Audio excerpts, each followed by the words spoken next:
A história se inicia com um bebê despertando em um quarto que lhe é totalmente estranho. Ao abrir os olhos, ele percebe aos poucos uma mulher inclinada sobre ele, observando-o atentamente. No primeiro instante, ele acredita que se trata de sua mãe, mas logo descarta essa ideia ao notar que aquela mulher é jovem demais para ser ela. Confuso, ele abaixa o olhar e encara as próprias mãos, ficando completamente chocado ao perceber que agora possui o corpo de um bebê. A situação se torna ainda mais estranha quando ele verifica seu status e descobre que todas as suas estatísticas retornaram ao nível 1. Além disso, ele nem sequer possui um nome registrado. De repente, um homem alto, vestindo uma armadura imponente, entra no quarto. A mulher se dirige a ele com profundo respeito, chamando-o de rei, enquanto ele se aproxima para observar o bebê de perto. Ao ver aquele homem, o menino começa a se perguntar se ele seria algum tipo de imperador ou governante daquela terra. Pouco tempo depois,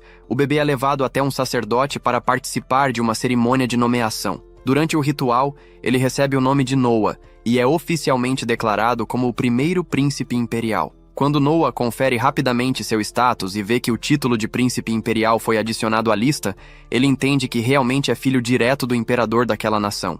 Assim que a cerimônia chega ao fim, o imperador pergunta ao sacerdote qual é a afinidade mágica de Noah. O sacerdote responde que sua afinidade é com a água e que o feudo que lhe foi designado será Almeria, uma região onde vivem muitos membros do clã da água. Ao ouvir isso, o imperador aparenta certo alívio e, deixando o assunto de lado, pede que o sacerdote revele as estatísticas completas de Noah. Quando isso acontece, todos presentes na sala ficam completamente atônitos.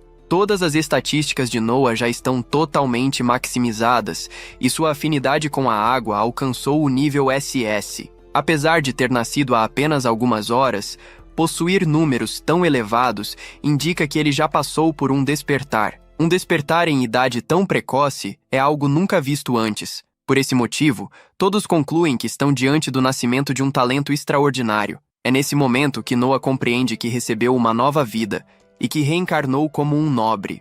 O império em que ele agora vive é conhecido como Império de Mir, uma poderosa nação de guerreiros situada em meio a uma cadeia de montanhas escarpadas. Sua capital se localiza em uma vasta planície e o império vive atualmente uma era de ouro, onde a prosperidade gera ainda mais riqueza, permitindo que uma cultura rica e vibrante floresça. O imperador dessa terra é pai de mais de 10 filhos, todos chamados de príncipes imperiais. Esses príncipes são amplamente respeitados pelo povo e considerados os nobres mais prestigiados de todo o império. 6 anos após a reencarnação de Noah, ele chega a uma conclusão importante sobre suas habilidades. Para os outros, suas estatísticas parecem indicar um desempenho individual absurdo, mas na realidade, esses valores são elevados porque estão sendo fortalecidos por seus subordinados. Por exemplo, sua afinidade com a água no nível S vem inteiramente de Almeria, o feudo que lhe foi concedido ao nascer, enquanto muitos de seus outros aumentos de atributos vêm das pessoas que o servem. Em outras palavras, Noah se torna mais forte quanto mais subordinados possui. Além disso, ele começa a suspeitar que seu nível talvez não tenha um limite máximo e possa continuar crescendo indefinidamente. Depois que as criadas terminam de vesti-lo, elas o acompanham até o andar de baixo. Em seguida, se retiram e passam a conversar entre si. Todas reconhecem o quão incomum ele é. Normalmente, crianças da idade dele seriam travessas e causariam problemas o tempo todo, mas Noah é diferente. Tranquilo, calmo e surpreendentemente maduro para alguém tão jovem. Evelyn, a bela serva especializada em hospitalidade, se aproxima de Noah enquanto ele almoça e informa que tanto o príncipe herdeiro quanto o quarto príncipe chegaram para visitá-lo.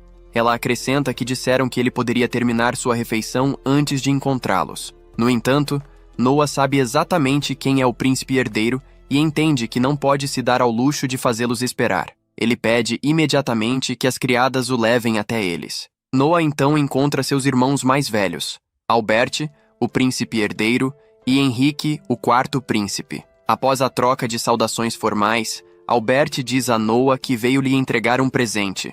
Nesse momento, um servo claramente assustado entra no quarto carregando uma bainha de espada. Uma aura sombria e ameaçadora começa a se espalhar lentamente, deixando o ar pesado e tenso. Assim que o objeto é colocado no chão, Albert ordena que o servo a abra. No instante em que isso acontece, Noah sente um arrepio percorrer sua espinha, enquanto começa a ouvir gritos de soldados implorando a Albert para que salvasse suas vidas. As vozes soam desesperadas e carregadas de terror, e Noah percebe imediatamente que aquilo não é uma ilusão. Albert então pede que Noah pegue a espada. Embora o protagonista não queira fazer isso, ele entende que se trata de um presente do príncipe herdeiro, e recusar não é uma opção. Noah segura da espada com cuidado, e apesar de ela parecer pesada no início, logo consegue se ajustar e encontrar o equilíbrio.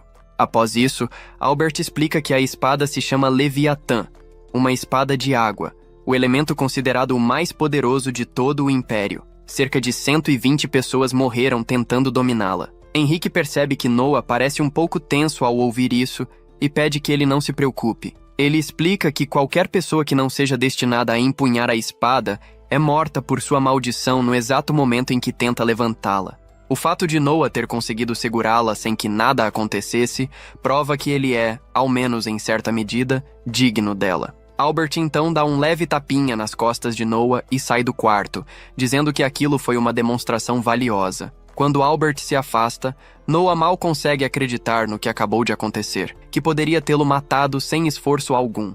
Ainda assim, Noah decide guardar esses pensamentos para si mesmo, pois sabe que, se dissesse algo assim em voz alta, provavelmente perderia a vida na mesma hora. Enquanto os príncipes se afastam, Henrique questiona Albert se realmente foi a melhor escolha deixar Leviatã nas mãos de Noah, principalmente levando em conta o quão cara aquela espada havia sido. Albert responde que a arma estaria muito melhor com alguém tão excepcional quanto Noah. Além disso, ele comenta que, justamente por não ser alguém tão brilhante, precisava experimentar a sensação de ser ferido pelo próprio animal de estimação. Mais tarde, naquela noite, Noah percebe que sua criada, Zoe, está estranhamente inquieta. Sem entender o motivo, ele pergunta o que está acontecendo, mas Zoe tenta evitar o assunto, dizendo que não quer incomodá-lo com problemas pessoais e pedindo que ele não se preocupe. No entanto, Noah insiste.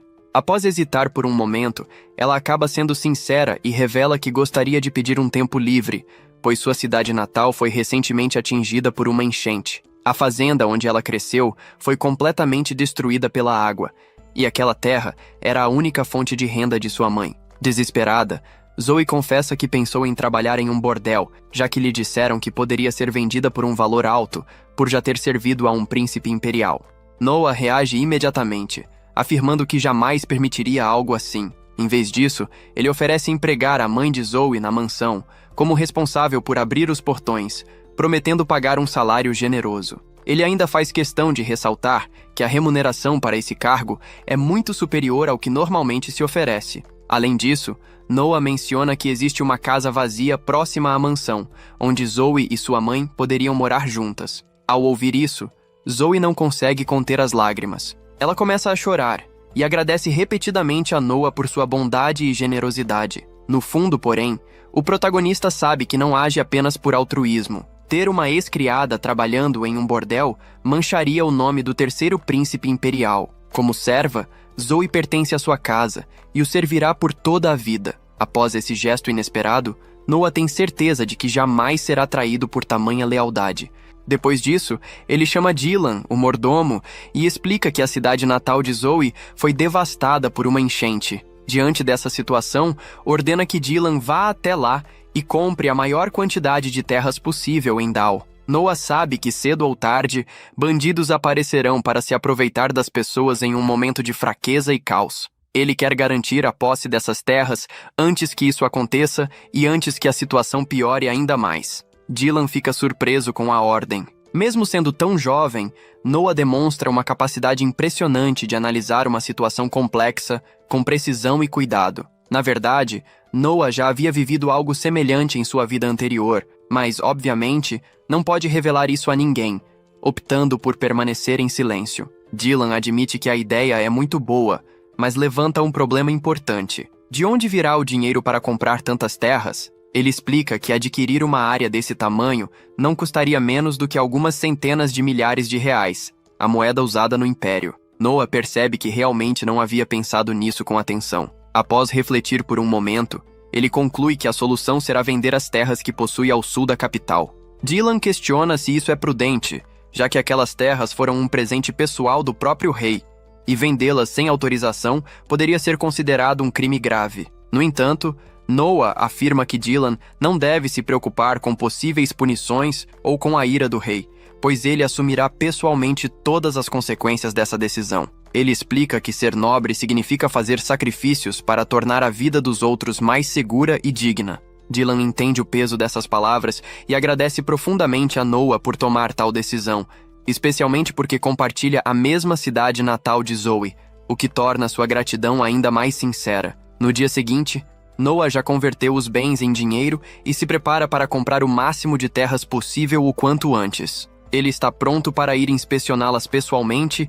mas então recebe uma visita inesperada de seu irmão Henrique. Henrique nota que Noah está carregando a espada Leviatã e imediatamente pergunta o motivo disso. Ele explica que, desde a última vez, não sentiu mais nenhuma influência estranha vinda da espada, mas revela que pretendem testá-lo enquanto estiverem em Dozo. Deixando isso de lado, Henrique conta que Leviatã possui vontade própria e que apenas obedece àquele que reconhece como seu verdadeiro mestre. Noah entende rapidamente que precisará conquistar esse reconhecimento de alguma forma. Leviatã é como um animal feroz que, no momento, precisa de alguém forte o bastante para dominá-lo. Henrique o alerta para não usá-la sem necessidade, pois, se for no momento errado, a espada pode acabar matando-o. Após o aviso, Henrique se vira e vai embora. Pouco depois, eles chegam a Dozo e se deparam com uma paisagem completamente transformada. A enchente foi tão devastadora que a região agora parece um deserto arrasado. Acredita-se que muitas casas em ruínas também perderam seus registros de propriedade durante a inundação, o que significa que a compra das terras terá de ser feita com base nos arquivos oficiais do governo. Dylan e os demais ficam admirados ao perceber que uma criança, décadas mais jovem que eles, conseguiu deduzir tudo isso apenas observando a situação. Noah explica calmamente que se trata apenas de lógica básica. Em seguida, Noah e Zoe começam a inspecionar as terras juntos, até que percebem que alimentos estão sendo distribuídos a um grupo de aldeões pelos fornecedores do Império. Noah pega um recipiente de comida e rapidamente nota que o cheiro é ruim e o sabor lembra algo prestes a apodrecer. Um dos aldeões ouve o comentário e diz que, na verdade, eles não podem reclamar, pois já é uma sorte estarem recebendo aquela quantidade de comida. O protagonista não consegue acreditar que o Império esteja servindo alimentos de qualidade tão baixa ao seu povo em meio a um desastre. Nesse momento, o funcionário do governo local, Lord Gary, chega ao local para realizar uma inspeção oficial. Gary sabe perfeitamente que a comida distribuída é péssima, mas não se importa, pois não é ele quem irá consumi-la. Noah, porém, não consegue mais suportar aquela situação. Ao presenciar aquilo, Noah confronta Garkt diretamente e o acusa de estar desviando os fundos destinados às rações alimentares. Ele afirma que, em vez de fornecer refeições adequadas, Garkt estava economizando dinheiro e servindo lixo aos aldeões. Garkt nega com firmeza, mas logo admite, sem nenhum remorso, que aqueles que estão no topo da hierarquia merecem comer primeiro. Em seguida, ele e seus homens passam a zombar de Noah, rindo abertamente dele. Diante dessa atitude, Noah é tomado por uma onda de raiva. Em um acesso de fúria, ele alerta Garkt sobre as consequências de seus crimes. Porém, Garkt despreza suas palavras, tratando-o apenas como uma criança. Em resposta, ele saca a espada e se prepara para atacar Noah. Nesse exato momento, a espada Leviatã sai voando sozinha de sua bainha e passa a flutuar ao lado de Noah. A lâmina começa a testá-lo, despejando uma enorme quantidade de poder em seu corpo para decidir se ele é digno. Parte do corpo de Noah começa a escurecer, como se estivesse prestes a ser consumido pela maldição da espada. Quando tudo indica que ele não irá resistir, o protagonista sente uma explosão de adrenalina e força de vontade. Leviatã reconhece que Noah consegue suportar seu poder, e após um breve confronto, a espada acaba se submetendo completamente a ele. Furioso, Garkt parte para matar Noah, mas não consegue sequer atacar primeiro. Noah usa Leviatã e decapita Garkt, sem deixar qualquer chance de reação. Os capangas, ao verem seu líder ser morto diante deles, também se preparam para atacar. Para intimidá-los, Noah golpeia o chão com Leviatã. O impacto cria uma cratera gigantesca, tão profunda que nem o fundo pode ser visto. O próprio Noah fica chocado com o poder avassalador da espada. Pouco depois, Rowan, o capitão dos cavaleiros designados para Dozo, chega ao local e se surpreende com a cena. Ao reconhecer Noah como o primeiro príncipe imperial, ele se ajoelha imediatamente. Os outros presentes ficam confusos, até que Rowan anuncia a verdadeira identidade de Noah, fazendo com que todos se curvem, tomados por medo e respeito. Noah então explica como Garkt e seus homens estavam explorando os aldeões, motivo pelo qual Garkt foi executado. Ele ordena que Rowan garanta que todos os funcionários corruptos restantes recebam a punição adequada. Além disso, Noah determina que a distribuição de alimentos seja reorganizada corretamente, para que o povo de Dozo finalmente possa se alimentar de forma digna. Tomados pela alegria, os aldeões agradecem a Noah por tê-los salvado. Enquanto isso, Albert recebe um relatório informando que Noah conseguiu dominar a espada Leviatã. Ao ler isso, ele sorri satisfeito, percebendo que Noah pode ser muito mais útil do que imaginava. Mais tarde, o protagonista se encontra com seu pai, esperando ser punido por ter vendido terras que lhe haviam sido concedidas. Para sua surpresa, o imperador apenas o agradece, explicando que as ações de Noah impediram que bandidos se aproveitassem da situação causada pela enchente. O imperador também demonstra satisfação ao saber que Noah conseguiu controlar Leviatã. Quando verificam novamente suas estatísticas, a afinidade de Noah com a água sobe para o nível S, graças ao grande número de subordinados que ele conquistou ao ajudar Dozo. Profundamente impressionado, o imperador pede que Noah continue usando seus talentos em favor do império e aceita suas decisões. Assim termina o primeiro episódio. Comente parte 2 para descobrir o que acontece a seguir. Logo depois, somos informados de que a capital de Males é a cidade que concentra o poder político do país, além de ser o principal polo cultural e econômico. Com o passar do tempo, esse entendimento se espalhou entre todos, fazendo com que ela fosse vista como a cidade mais grandiosa de todo aquele mundo. A cena então muda para o nosso protagonista, que acaba de chegar ao local e fica claramente impressionado com o que vê. Ele comenta que os eunucos haviam mencionado a existência de uma cantora se apresentando ali por perto. Curioso, decide ir conferir pessoalmente, e um de seus empregados resolve acompanhá-lo para garantir sua segurança. Noah entende que a garota deseja retribuir tudo o que ele fez pela cidade, e por isso acaba exigindo mais dela, já que sempre desempenhou seu trabalho com muita dedicação. As pessoas comentam que o garoto amadureceu bastante, e para ele, qualidades humanas sempre podem ser desenvolvidas ainda mais, nunca sendo algo exagerado. Ao se aproximar do local onde a garota canta, Noah fica surpreso com a beleza da voz que ecoa. Ao observá-la com atenção, ele se lembra de que o nome dela é Alichei. A técnica que ela utiliza ainda é simples, típica de iniciantes, mas fica claro que ela leva a profissão de cantora muito a sério. Noah consegue sentir que cada nota é cantada com sinceridade e emoção verdadeira. De repente, um homem começa a gritar com ela, questionando por que insiste em cantar aquelas bobagens. Logo em seguida, ele surge ainda mais irritado e afirma que, com aquele tipo de renda, ela jamais conseguiria pagar a dívida deixada por seu pai. Mesmo ela explicando que cantar é a única coisa que sabe fazer, o homem a segura pelo colarinho. Nesse momento, Noah intervém e pede que ele não faça nada cruel com ela diante de todos. Quando menos se espera, o homem escuta a voz de um garoto se manifestando. A cantora tenta pedir para que ele não se envolva, mas Noah já se levanta e caminha em direção ao palco. O homem debocha e manda Noah ir chorar no colo da mãe. Em resposta, Noah lembra que, de acordo com a lei do país, uma criança não é obrigada a assumir dívidas herdadas dos pais. Forçar essa dívida sobre a garota e pressioná-la a vender o próprio corpo é considerado um crime grave na capital. O homem então segura Noah pelo colarinho, mas o garoto reage imediatamente, desferindo vários golpes contra ele e seus comparsas. Após derrubá-los, Noah pergunta se ele ainda quer continuar. Antes de sair, o homem ameaça dizendo que irá se vingar. Noah responde que, se ele voltar, deve procurá-lo diretamente. Ao ver o cartão deixado pelo garoto, o homem percebe que ele é um príncipe. Noah então se volta para Alichei, elogia sua habilidade como cantora e pergunta quanto ela precisa para cobrir suas despesas.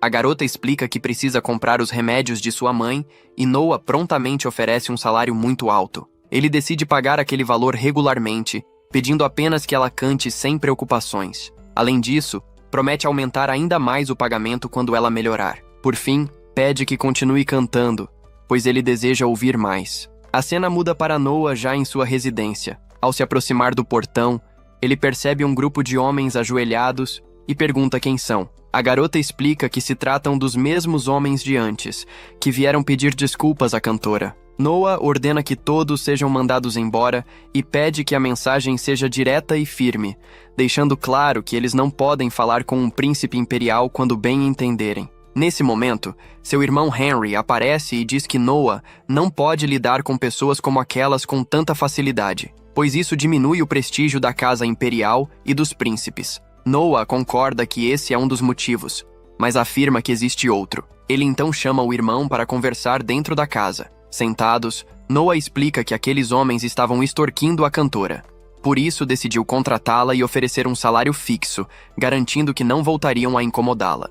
Henry pergunta se o canto dela realmente era tão extraordinário. Noah apenas pede que não tentem tirá-la dele. Henry se surpreende ao perceber que seu irmão mais novo tem uma mentalidade tão avançada. Frankie e Gary, que têm idades mais próximas à de Noah, não chegam nem perto desse nível. Ainda são imaturos, e mesmo quando ensinados não conseguem aprender etiqueta. Noah acredita que eles entenderão tudo quando ficarem mais velhos. Ele também explica que, apesar de serem irmãos, cada um tem uma mãe diferente. Henry e Gary, por compartilharem a mesma mãe, devem ter um laço diferente. Henry então demonstra interesse pela espada mágica, já que parece que Noah realmente conseguiu dominá-la por completo. Noah responde que isso se deve ao fato de a espada ter vontade própria. Mesmo assim, Henry acha que ela é grande demais para o garoto. Noah discorda e decide provar. Ao mostrar a espada, Henry fica chocado e pergunta onde ela estava escondida. Noah responde que estava dentro de sua manga. Henry fica completamente surpreso, pois jamais imaginou que isso fosse possível. Noah explica que foi a própria espada que o ensinou.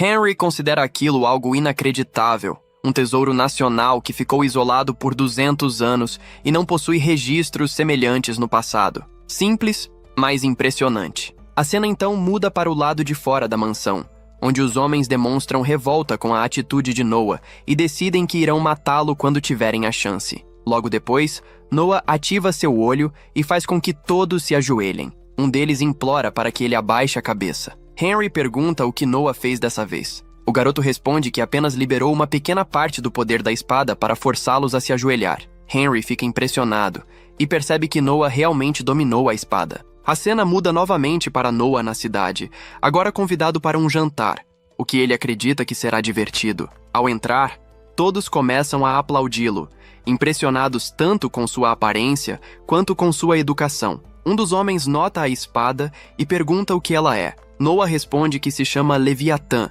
uma espada que ele herdou. Todos ficam chocados ao saber que alguém tão jovem conseguiu dominá-la. Um homem diz que aquilo deve ser apenas uma espada falsa. Nesse instante, a espada se irrita e libera uma fumaça que faz várias pessoas desmaiarem. Noah percebe que ela se irrita facilmente. O homem começa a aplaudir, dizendo que aquilo é exatamente o que espera de um príncipe. Todos sentem naquele momento uma forte sensação de morte. Esse é o verdadeiro poder do Tesouro Nacional. O homem fica impressionado que Noah tenha conseguido controlar algo tão assustador e o parabeniza. Logo depois, várias pessoas começam a elogiá-lo também por seu poder extraordinário. O homem pergunta o que Noah fez com aquele que o insultou. Noah responde que pode ignorá-lo, pois ele não faz diferença alguma. A cena muda para o garoto sendo cumprimentado por várias pessoas. De repente, um homem se aproxima para conversar com Noah. Ele percebe que a garota ao lado dele é uma filha adotiva. Isso fica claro pelo contraste entre as roupas elegantes do homem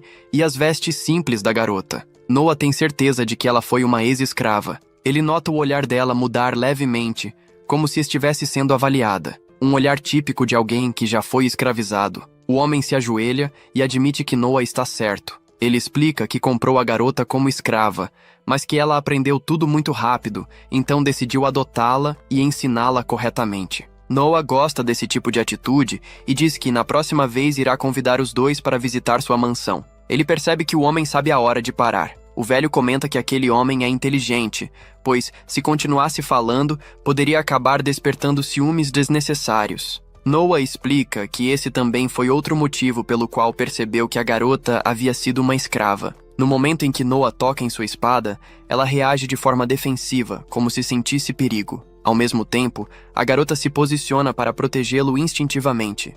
No dia seguinte, Noah caminha tranquilamente pela cidade quando acaba encontrando seu irmão Oscar. O garoto pergunta o que ele está fazendo ali sozinho. Noah responde que estava apenas dando uma volta para relaxar um pouco. Oscar então o alerta para tomar cuidado ao andar sem carruagem. Ao perceber que Noah está livre, ele pergunta se o irmão não gostaria de sair um pouco, já que aparentemente não tinha compromissos. Em tom animado, sugere que eles procurem algum tesouro pela cidade. Enquanto caminham, Noah se lembra de já ter ouvido falar daquela rua específica. É um lugar conhecido por reunir antiguidades vindas de várias partes do Império. Oscar explica que, apesar disso, há muitas falsificações circulando ali. Encontrar um item verdadeiro em meio a tantas cópias acabou se tornando um tipo de passatempo entre os nobres. Depois de andarem por bastante tempo, Oscar comenta que não parece um bom dia para compras e decide ir embora. Mesmo assim, Noah se interessa por um livro exposto em uma das bancas e resolve comprá-lo. Observando melhor, ele percebe que encontrou um grimório pertencente ao lendário grande mago Andrea. Noah tem certeza de que aquele livro é autêntico. Dependendo do conteúdo, ele certamente não valeria menos do que 1000 ienes. Embora não entenda tudo de imediato, Noah sente que, ao tocar naquele livro, sua magia de vento aumenta consideravelmente. Logo depois, ele puxa sua espada, pois sabe que apenas itens com vontade própria são capazes de ampliar habilidades dessa forma. Isso indica que há algo selado ali dentro. De repente, uma criatura emerge do livro, deixando Oscar chocado. Ele começa a se perguntar se aquele objeto não seria um livro proibido que aprisiona almas humanas. Oscar grita para que Noah fuja imediatamente. Aquela presença é o espírito vingativo de um grande mago especializado em magia do vento. Com apenas um golpe preciso, Noah faz a criatura desaparecer por completo. Após isso, Oscar pergunta se está tudo bem e se alguém se feriu. Noah responde calmamente que não há com o que se preocupar,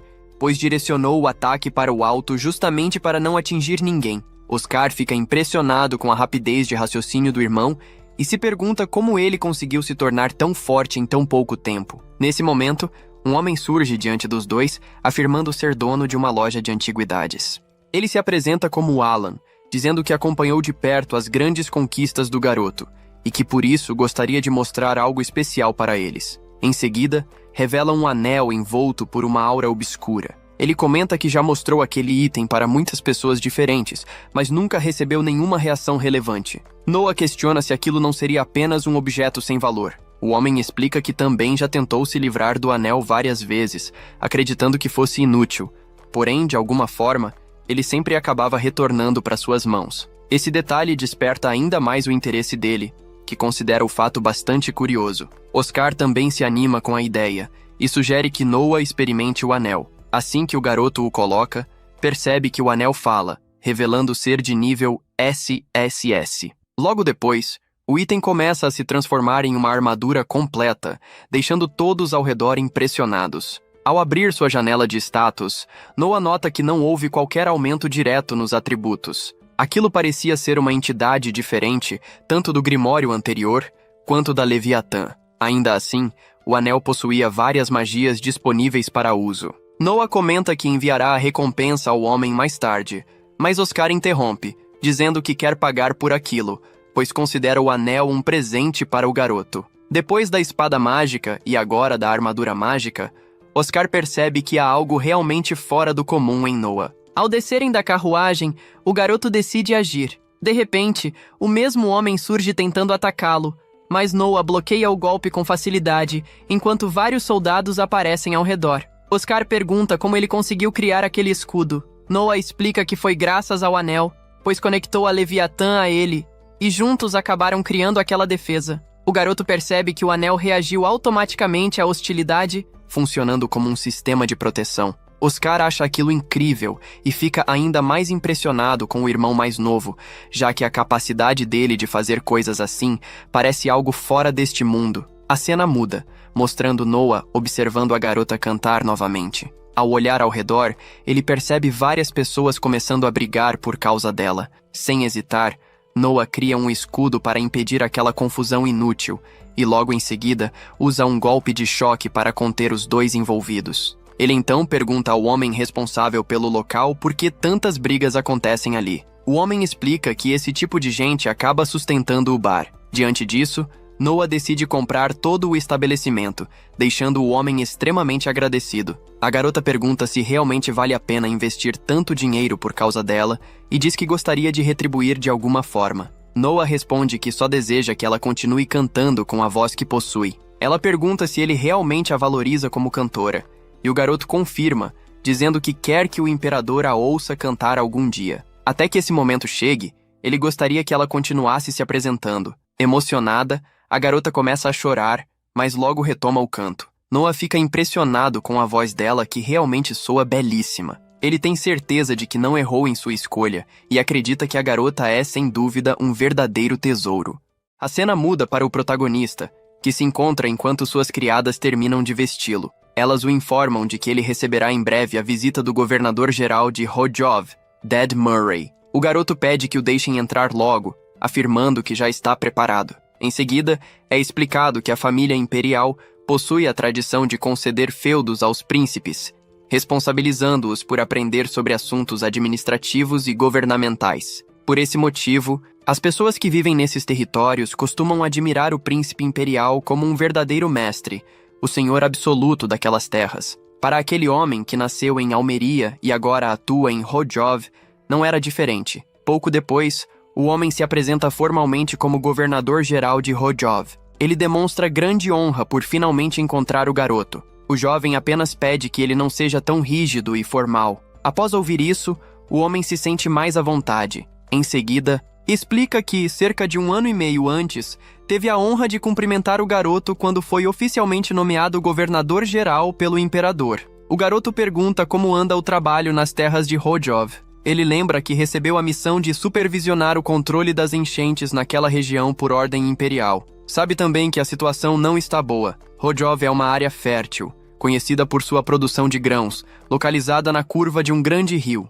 Porém, com certa frequência, sofre com grandes inundações. O imperador desejava estabilizar essas condições, e por isso nomeou Murray, vindo de Almeria, terra do clã da água, como governador-geral. O garoto demonstra interesse em entender o que realmente está acontecendo. O homem explica que ainda não receberam os orçamentos necessários e que não podem gastar recursos que não possuem. O garoto fica confuso, pois afirma que o orçamento foi enviado corretamente. O homem concorda, mas diz que o Ministério das Finanças apresentou algumas objeções. Noah percebe imediatamente a situação e pede que o homem o acompanhe sem demora. A cena então muda para o encontro com um representante do Ministério das Finanças, a quem Noah questiona o motivo de ele estar ali. Noah explica que soube, por meio de Murray, que existe uma certa hesitação em liberar o orçamento. O homem responde que não é bem assim e que há uma justificativa válida. Noah o interrompe, dizendo que, se ele pretende alegar que se trata de algo que crianças não compreendem,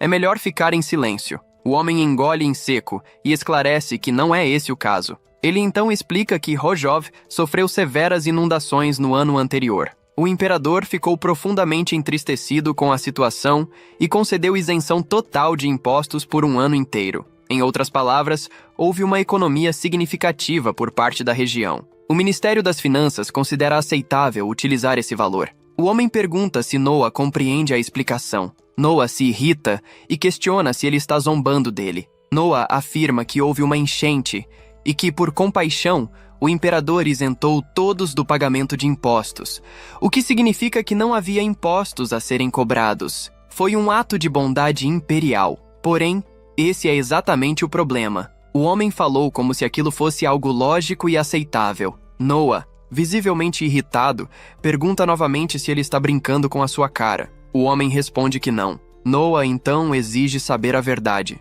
O homem admite que, na realidade, não pode liberar o orçamento. Ele tenta explicar algo, engasga, e então revela que a alta cúpula está ciente dos planos para a construção de um novo resort de verão para o imperador. Como o imperador já alcançou certa idade, ao invés de permanecer na capital, onde o calor é intenso todos os anos, deseja passar o verão em um local mais fresco. Apesar de ser uma residência de descanso, ainda seria um espaço de uso imperial. Na prática, seria um palácio isolado.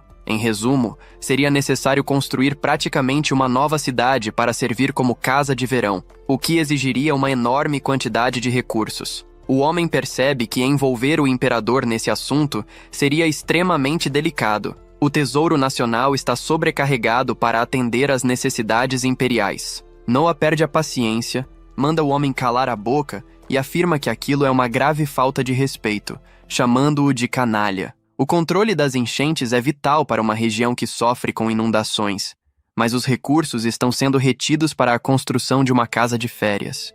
Noah pergunta se ele pretende fazer com que seu pai, o imperador, pareça um tolo. O homem se ajoelha imediatamente e afirma que nunca teve essa intenção. Noah apenas exige que o dinheiro seja liberado o quanto antes, ou então ele recorrerá diretamente ao imperador. Assustado, o homem implora para que ele não faça isso e promete liberar o orçamento de Hodjov imediatamente. Murray fica impressionado com a facilidade com que o garoto conseguiu forçar o Ministério das Finanças a ceder. Ele diz a Noah que está profundamente admirado. A intensidade da negociação foi impressionante. A forma como Noah se comunicou foi direta e eficaz, expondo claramente as contradições e falhas do outro lado. O homem admite sentir vergonha de sua própria imprudência por ter colocado a Alteza naquela situação. Noah já havia entendido desde o início que o homem o procurou justamente para forçar uma resolução definitiva. Murray sai apressado para iniciar o controle das enchentes o quanto antes.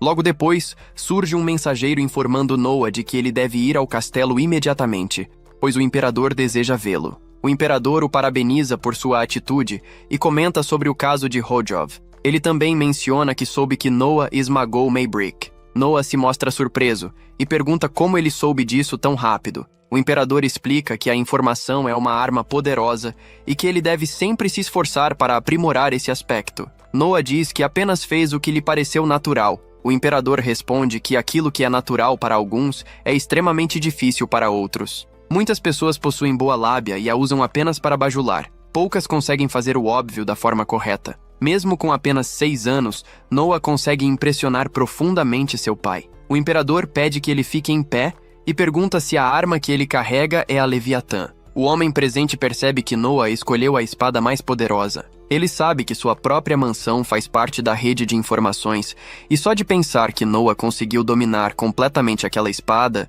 já o deixa apreensivo. Considerando o histórico terrível da Leviatã, isso é algo no mínimo extraordinário. Noah lembra que, no dia da festa, se não tivesse contido a espada, ela teria matado todos que estavam presentes. Ele sabe que essa arma carrega um passado sombrio, por isso decidiu que precisava aprender a manejá-la o quanto antes. Um instrutor de esgrima é chamado para ajudá-lo. Damian Noble se apresenta. Ele é considerado o melhor espadachim do reino, e todos dizem que sua técnica parece de outro mundo. O imperador pede que Noah se dedique ao treinamento com ele. Damian explica que, apesar de o garoto ser jovem e inexperiente, não há motivo para preocupação, pois ele avaliará o potencial, não a técnica. O imperador afirma que confia totalmente em Damian, o que deixa Noah impressionado.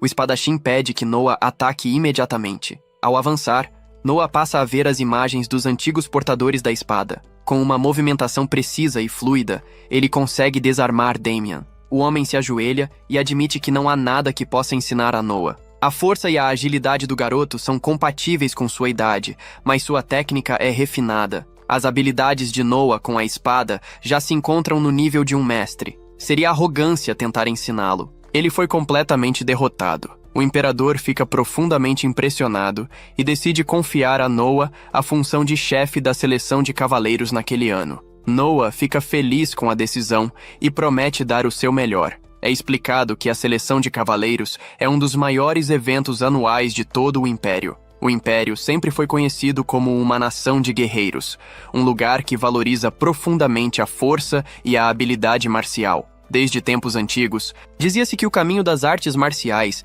era a única forma verdadeira de alcançar sucesso por mérito próprio. Durante a seleção de cavaleiros, guerreiros que venceram batalhas preliminares em diversas regiões do país se reúnem na capital para enfrentar combates que podem terminar em morte. O vencedor recebe o título de cavaleiro e, naquele mesmo instante, passa a integrar a alta classe da sociedade. A primeira responsabilidade de um cavaleiro recém-nomeado é se tornar um subordinado oficial da seleção. Caso o garoto consiga escolher um bom cavaleiro para servi-lo, isso pode torná-lo ainda mais poderoso no futuro. Antes de prosseguir, o imperador decide fazer uma pergunta importante. De que maneira ele pretende conduzir a seleção de cavaleiros? O garoto explica que pretende abolir as fases preliminares regionais e concentrar toda a seleção diretamente na capital imperial. Ele deseja que todos os candidatos lutem diante de seus próprios olhos. O imperador reconhece que, mesmo sendo quem é, não consegue acompanhar todas as etapas classificatórias espalhadas pelo império. Seria lamentável perder um grande talento por algum motivo injusto ou circunstancial. Ele deixa claro que não quer deixar nenhum guerreiro promissor escapar e pede que o garoto faça o melhor possível nessa tarefa. A cena muda para o protagonista conversando com uma garota, perguntando se há alguém da vila dela que participe da seleção. Ela responde que sim. Aquela vila é a única oportunidade de entrada para pessoas comuns. Todos os anos, apenas um desafiante consegue ir até lá. Noah compreende a situação. Neste ano, ele realmente pretende eliminar as rodadas classificatórias regionais. Não haverá limite para o número de participantes. Qualquer um poderá se apresentar. A garota responde que isso parece bom, mas logo pede para deixar o assunto de lado. Noah insiste e pede que ela diga o que realmente está pensando. A garota então explica que o motivo de apenas uma pessoa da vila participar está ligado aos custos de viagem e hospedagem. A capital é extremamente cara. Com doações de todos os moradores, eles conseguem juntar dinheiro suficiente apenas para enviar um único representante. Essa pessoa carrega as expectativas de toda a vila, e todos levam isso muito a sério. Ao ouvir isso, Noah decide que vai eliminar esse obstáculo também. Ele quer o maior número possível de opções. Seria terrível perder um talento por causa de dinheiro. Ele afirma que vai cobrir todas as despesas de viagem e hospedagem. A garota entende que os moradores da vila ficarão muito felizes, mas alerta que isso custará uma enorme quantia. Noah explica que não há necessidade de começar tudo do zero. Em seguida, chama seu mordomo e ordena que ele descubra quantas casas existem disponíveis na capital e compre todas. Além disso, pede que entre em contato imediatamente com o comerciante que ele conhece. Ao se reunir novamente com as mesmas pessoas presentes na festa, o homem pergunta a Noah sobre a seleção de criados para o palácio. Noah questiona se ele deseja enviar alguém e o homem responde que sim. Noah explica que, se houver alguém dentro do palácio sob controle do comerciante, será possível obter informações valiosas. Caso o imperador ordenasse que alguém passasse a noite com ele, e essa pessoa se tornasse uma de suas esposas, os benefícios seriam imensos. O homem responde que isso é uma questão diferente do pedido atual, e lembra que seus presentes já foram entregues à mansão. Noah esclarece que, se for alguém que apenas o agrade, ele fará a recomendação. Mas, se for alguém que ele realmente goste, o homem deverá escolher uma garota que corresponda exatamente às suas expectativas. O comerciante faz um último pedido. Gostaria de incluir o brasão do 13º príncipe na placa de sua loja. Noah pergunta se ele pretende se subordinar a ele. Em seguida, deixa claro que não tolera traição sob nenhuma circunstância. Ao retornar para casa, Noah percebe que ter Byron sob seu comando aumentará ainda mais seu prestígio. Se continuar nesse ritmo, sua força crescerá ainda mais. Logo depois, ele percebe que seu status relacionado à água diminuiu e decide que precisa encontrar a Alteza para verificar o que está acontecendo em Almeria. Ao chegar para falar com o imperador, Noah pergunta como ele ficou sabendo de problemas em Almeria. De repente, um homem surge informando que houve uma rebelião em Almeria e parabeniza o garoto. Em seguida, o homem pergunta qual ele acha que é a escala dessa revolta. Se algo que parecia ser SS se tornou apenas S, à primeira vista, pode parecer que foi cortado ao meio. No entanto, na realidade, isso representa apenas um nível abaixo em toda a hierarquia.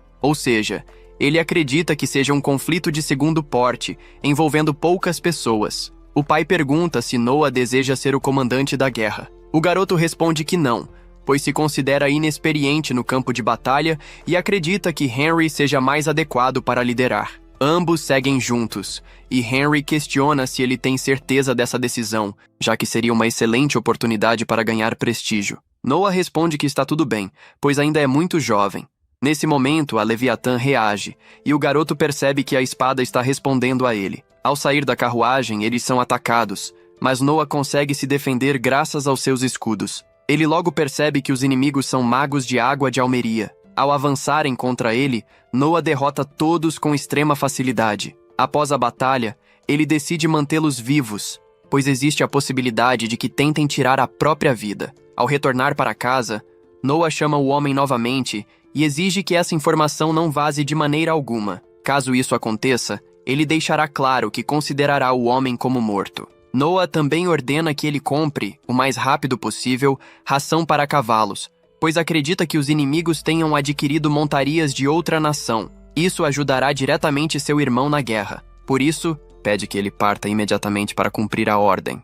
A cena muda para Noah, que conversa calmamente com o pai. Ele explica ao filho que o assassino da noite anterior acabou falando. Segundo o relato, o plano era capturar o garoto e usá-lo como uma espécie de trunfo. Noah percebe que essa explicação parece coerente demais. A confissão foi rápida, talvez até fácil demais, o que levanta a possibilidade de mentira. O pai observa que o filho é bastante perspicaz e pede que ele não fique tão inquieto, pois existem formas de confirmar se alguém está dizendo a verdade. Noah pensa consigo mesmo que não leva jeito para a tortura e decide aceitar a situação como está. O pai comenta que caso Noah tivesse sido capturado, o Império teria sido forçado a tomar decisões extremamente difíceis. Ele também demonstra surpresa pelo fato de o alvo ter sido a ração. Noah se espanta ao perceber que o pai já sabe disso, já que a ordem para comprar toda a ração de cavalos havia sido dada recentemente. Algo parecido já havia ocorrido antes, mas nunca de forma tão rápida.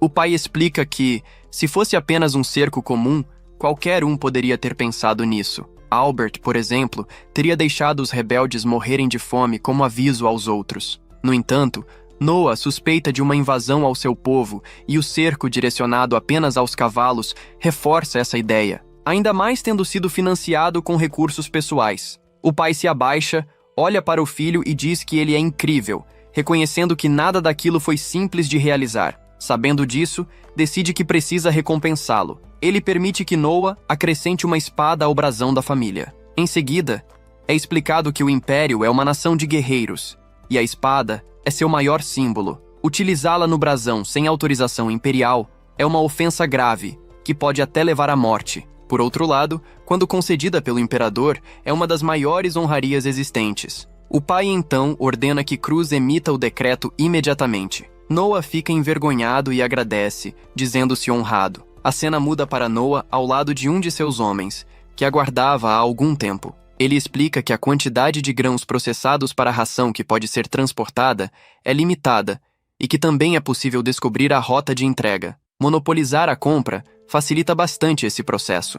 Ele também comenta sobre o líder rebelde, Khartoum, descrevendo-o como alguém extremamente vingativo, disposto a usar qualquer meio para alcançar seus objetivos. Reconhece que talvez isso não seja motivo de grande preocupação para Noah, mas ainda assim o aconselha a ter cautela. Nesse momento, uma empregada surge avisando que há um homem gravemente ferido no portão principal com um relatório urgente. O homem se apresenta como capitão de um batalhão de 10 pessoas na província de Adra, em Almeria. Ele explica que uma rebelião começou ali por culpa de seu superior. Discordando da situação, abandonou o grupo e veio expor a verdade. Ele percebe que Noah já tinha conhecimento do ocorrido. Mesmo assim, Noah agradece pela informação e ordena que cuidem dos ferimentos do homem imediatamente, além de recompensá-lo com 1000 moedas. Após a saída do capitão, o subordinado questiona Noah sobre o motivo de pagar tanto por informações que já não eram úteis. Noah concorda que isso é verdade,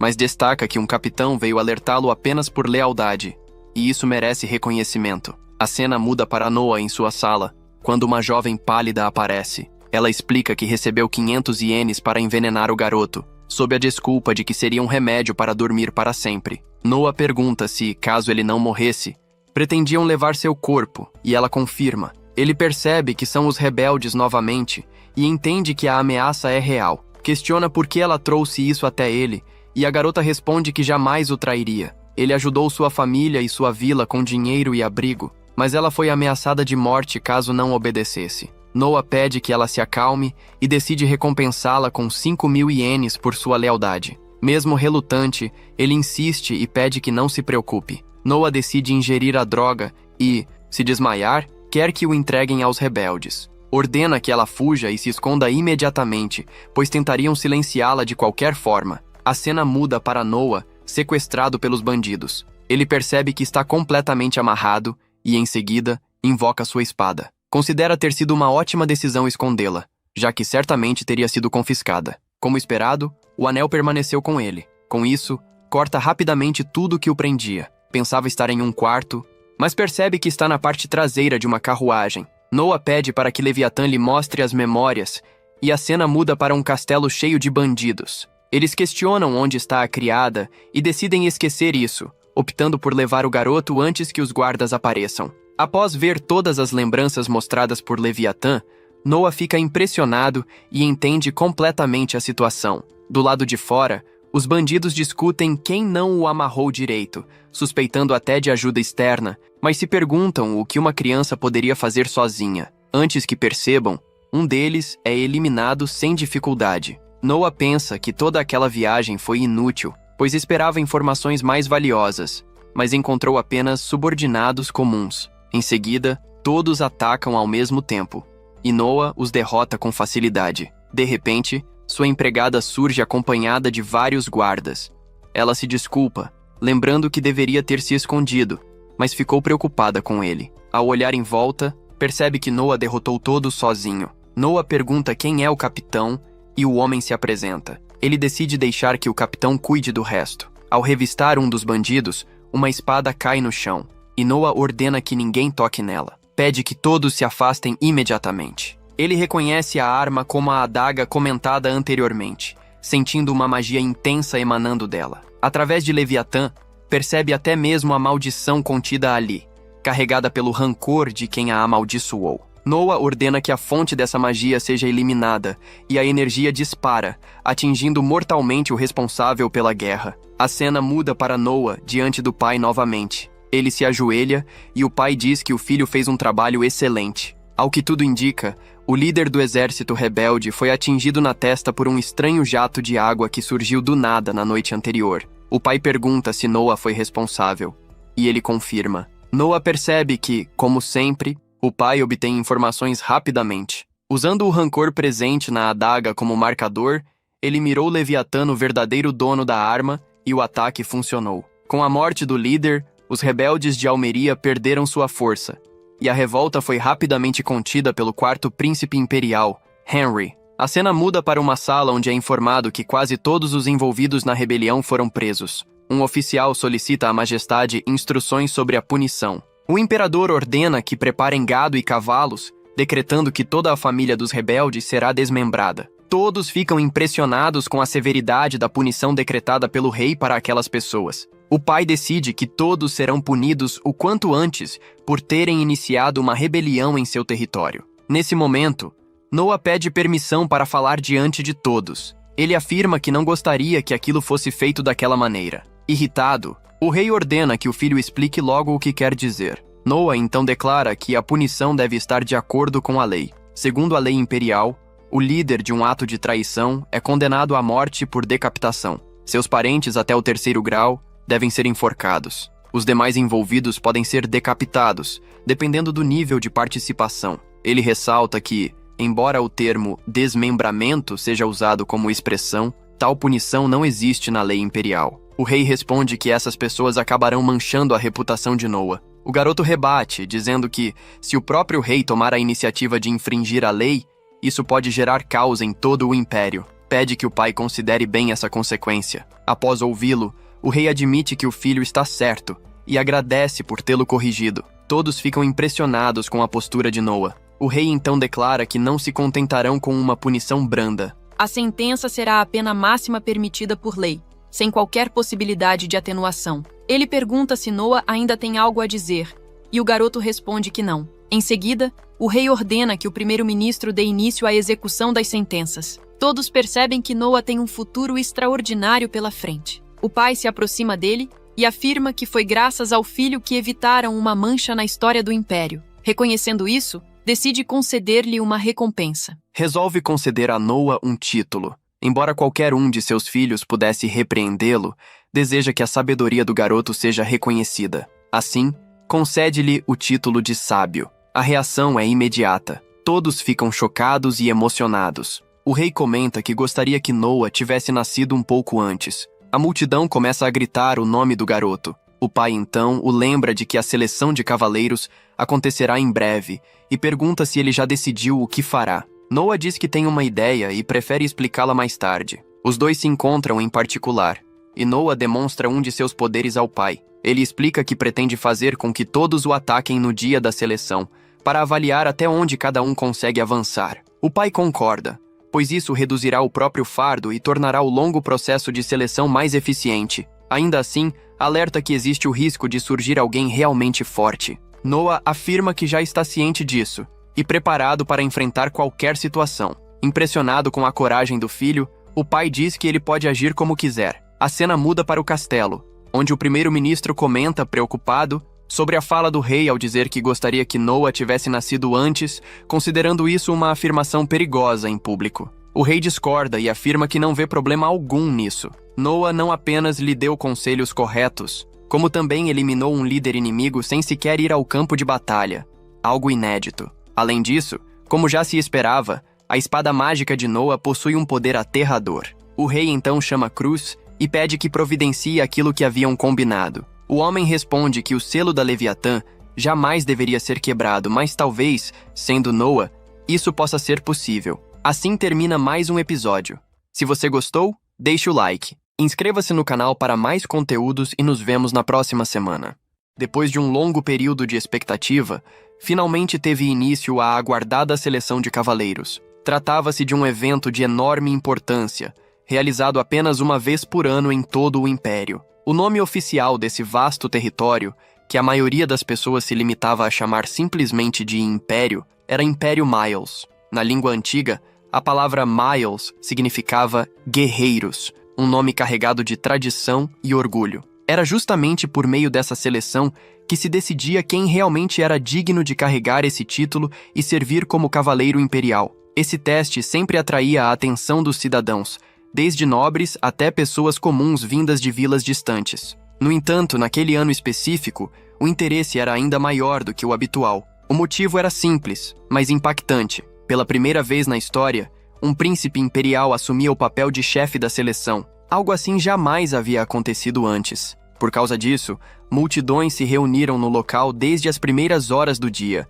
não apenas para acompanhar os duelos, mas principalmente para ver o jovem príncipe com os próprios olhos. Durante os combates, os candidatos avançavam contra Noa com determinação, tentando mostrar suas habilidades ao máximo. Ainda assim, todos os ataques eram bloqueados com extrema facilidade, como se não passassem de movimentos previsíveis e sem peso algum. A narrativa então muda para o rei, que observava atentamente cada luta do alto de sua posição. Ele ficava cada vez mais impressionado ao perceber que, até aquele momento, seu filho não havia sido atingido por nenhum golpe sequer. Muitos comentavam que aquela seleção seria mais emocionante do que as anteriores, mas o rei não se deixava levar pelo espetáculo. Para ele, o que realmente importava eram os resultados. Sabendo que a seleção de cavaleiros era um método direto de escolher pessoas competentes, ele se perguntava que tipo de indivíduos Noa pretendia aprovar, sentindo uma curiosidade crescente sobre os critérios do filho.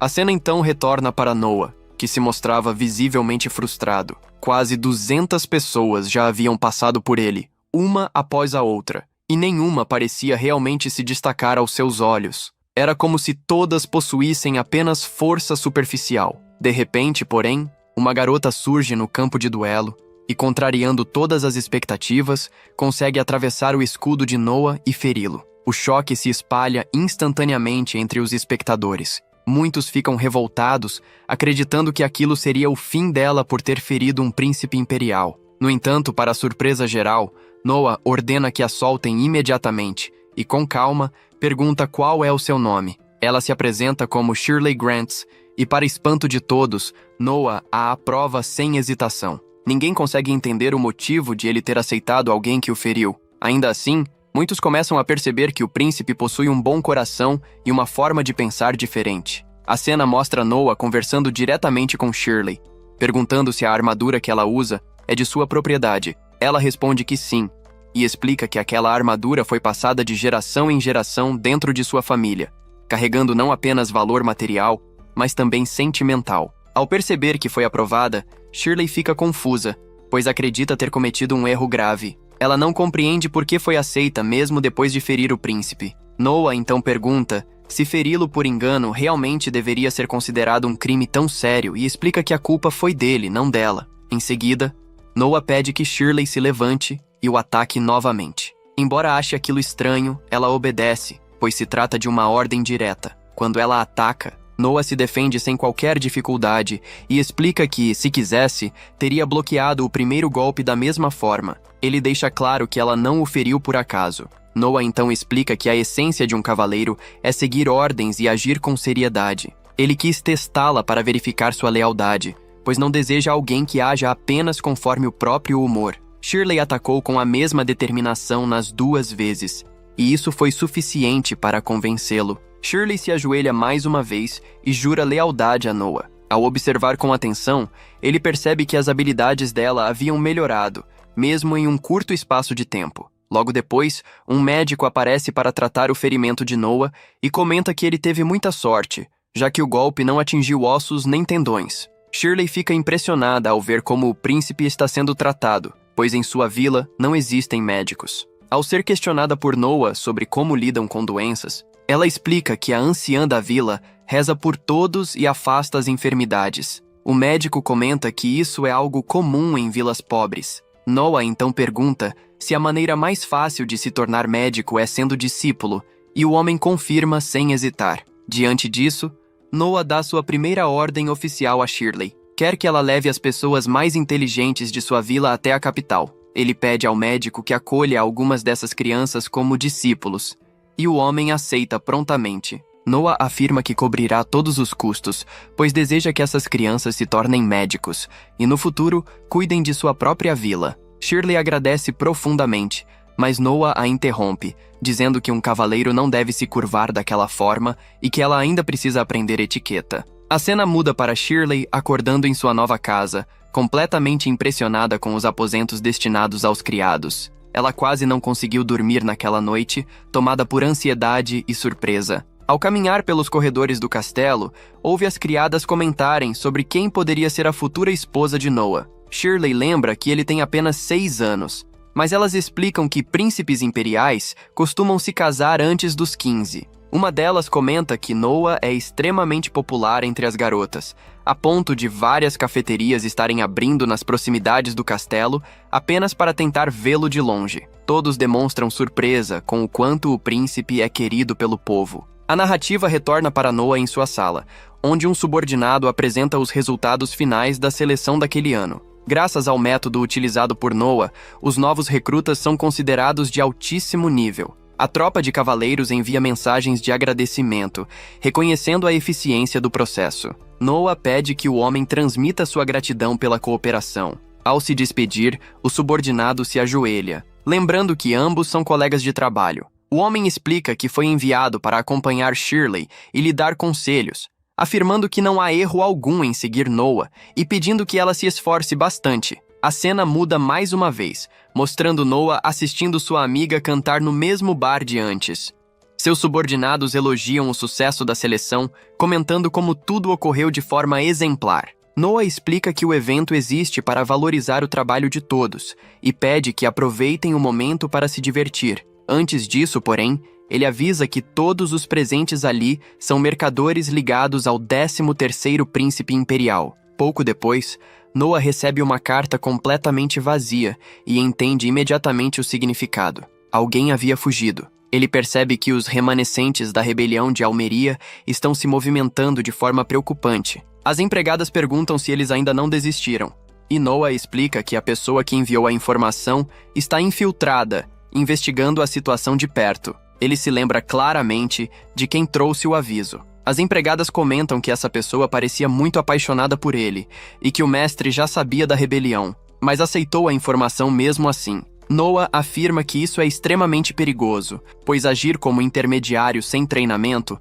pode levar à morte caso seja descoberto. Ele também se lembra de que seu irmão Henry ainda deve estar naquele local e ordena que enviem um mensageiro para detê-lo. Pouco depois, Noah descobre que o informante foi torturado e que a punição aplicada foi severa por ele ter mantido o segredo. A tropa de Henry tentou resgatá-lo, mas o homem permanece inconsciente. Noah sente que isso é sua responsabilidade e que poderia ter evitado tudo se tivesse percebido a situação mais cedo. Ele então se lembra do ensinamento do imperador, que dizia que informação é uma arma. Diante disso, Noah ordena que entrem imediatamente em contato com Almeria e que não poupem recursos. Ele quer que usem tudo o que for necessário para salvar aquele homem, pois não considera aceitável sacrificar alguém tão leal por causa de uma única informação. Ao chegar à cidade, Shirley fica completamente maravilhada com tudo ao seu redor. As ruas largas e movimentadas, as construções bem cuidadas e as vitrines repletas de objetos desconhecidos despertam nela uma curiosidade quase infantil. Muitas daquelas coisas ela nunca havia visto em toda a sua vida na vila, e cada detalhe parecia refletir a prosperidade daquele lugar. Em meio à caminhada, ela pergunta a Noah se ele pretende comprar algo específico. Ele responde de forma tranquila que deseja adquirir um presente para seu irmão, Henry, como forma de agradecimento pela supressão da rebelião e também pelo envolvimento no caso da carta. Ao entrarem na loja daquele mesmo comerciante de antes, Noah observa o interior com atenção. Seu olhar logo é atraído por uma estátua cuidadosamente exposta, trabalhada com riqueza de detalhes e claramente valiosa. Ele demonstra interesse imediato na peça e parece decidido a comprá-la. No entanto, antes que possa concluir a negociação, seu irmão surge de surpresa no local e, ao notar a estátua, comenta casualmente que já possui uma muito parecida com aquela em sua coleção. Ao ouvir essas palavras, Noah toma uma decisão completamente inesperada. Sem qualquer aviso, ele se aproxima da estátua e a quebra diante de todos. O som seco da peça se despedaçando ecoa pela loja, e o comerciante fica completamente paralisado, incapaz de acreditar no que acabou de presenciar. Sua expressão revela puro choque, como se o tempo tivesse parado naquele instante. Poucos segundos depois, o irmão de Noah compreende o verdadeiro motivo por trás daquela atitude abrupta. Ao destruir a estátua, o valor da peça semelhante que ele já possuía aumentaria consideravelmente, tornando-se ainda mais rara e cobiçada. O comerciante, ainda atordoado, não consegue reagir nem protestar diante da situação. Ao deixarem o local, Shirley observa tudo em silêncio, assimilando cada detalhe do que aconteceu. Ela fica profundamente impressionada com a inteligência fria e a visão estratégica de Noah, percebendo que suas decisões vão muito além do que aparentam à primeira vista. Enquanto caminham pela cidade, Shirley reflete sobre tudo o que presenciou e chega a uma conclusão clara em seu coração. Ela deseja permanecer ao lado de Noah por toda a sua vida. Ter um feudo governado por alguém com tamanha capacidade seria algo verdadeiramente extraordinário. Ela acredita firmemente que, quando Noah alcançar plenamente a maioridade, ele se tornará uma figura ainda mais impressionante, respeitada e influente, alguém capaz de mudar o destino de muitos. Pouco tempo depois, os anos passam de forma rápida, quase imperceptível. 6 anos se transcorrem sem que percebam, trazendo consigo mudanças profundas. Quando Noah alcançar plenamente a maioridade, ele se tornará uma figura ainda mais impressionante, respeitada e influente, alguém capaz de mudar o destino de muitos. A cena muda para Noah, que observa sua empregada por alguns instantes antes de perguntar se algo a está incomodando. Ela hesita brevemente e então explica que a fila de pessoas trazendo presentes para o garoto é simplesmente enorme. Mesmo após 3 dias consecutivos, o fluxo ainda não terminou, e novas carruagens continuam chegando sem parar. Noah ouve com atenção e comenta com total tranquilidade que isso não é problema algum, já que no ano anterior a situação se estendeu por quase uma semana inteira. Gigi fica bastante surpreso ao saber disso, imaginando o quão cansativo deve ter sido lidar com tantos visitantes por tanto tempo. Noah então esclarece que o trabalho não termina apenas ao receber os presentes. Ainda é necessário registrar cuidadosamente quem enviou cada item, qual foi o presente entregue e de onde veio, para evitar qualquer problema diplomático no futuro. Ele acrescenta que Evelyn lida muito bem com essa parte burocrática, sendo extremamente organizada, e por isso não vê motivo para preocupação. Logo em seguida, somos informados de que o príncipe imperial, conhecido como Sábio Noah, agora com 12 anos de idade, foi reconhecido oficialmente por dominar de forma perfeita a espada mágica Leviatã. Esse reconhecimento não vem apenas de rumores ou elogios, mas de avaliações formais conduzidas pelo próprio Império.